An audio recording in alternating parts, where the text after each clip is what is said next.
ராஜலக்ஷ்மி மகாக்காக காயத்ரி எதிர்த்து சப்போர்ட் பண்ணால் நல்லாயிருக்கும் அப்படின்னு நினைக்கிறவங்க இந்த வீடியோக்கு ஒரு லைக் பண்ணி தெரிவிங்க. மகா பார்த்தீங்கன்னா ஆஃபீஸை விட்டு வீட்டுக்கு வராங்க. அப்போது வந்து ஏதாவது வம்பு இழுக்கணுன்றதுக்காகவே அனாமிகா எனக்கு ஏதாவது செஞ்சு கொடுங்க மகா அப்படின்னு சொல்லிட்டு கேட்குறாங்க. நான் இப்போ தான் ஆஃபீஸில் வந்தால் கொஞ்சம் டயர்டாக இருக்குது, கொஞ்சம் நேரம் கழிச்சு செஞ்சு கொடுக்குறா அனாமிகா அப்படின்றாங்க. இல்லை எனக்கு இப்போ செஞ்சு கொடுத்துட்டு போங்க, எனக்கு செய்ய தெரியாது, என்ன என் மேலே கோவத்தில் இப்படி பண்ணிட்டு இருக்கீங்களா அப்படின்னு சொல்லிட்டு கேட்குறாங்க. அப்படிலாம் எனக்கு எந்த கோவமும் கிடையாது அனாமிகா, நீயும் என் தங்கச்சி மாதிரி தான், எனக்கு கொஞ்சம் டயர்டாக இருக்குது, கை கால்லாம் அலம்பிட்டு வந்து நான் பண்ணி தரேன் அப்படின்னு சொல்லிட்டு சொல்லுவேன்.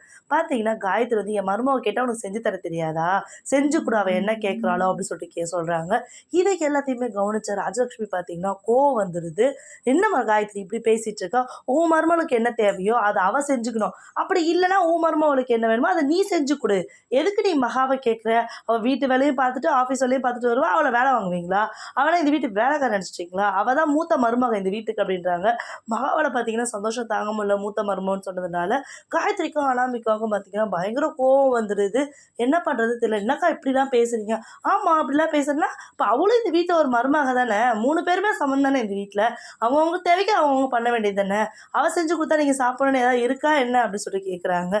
இல்லை மகா தானேக்கா எப்பவுமே சமைப்பாங்கன்னா, அவள் இப்போ வேலைக்கு போக ஆரம்பிச்சிருக்கா, அவங்களுக்கு தேவையானதை நீ சமைச்சிக்கோங்க அப்படின்றாங்க.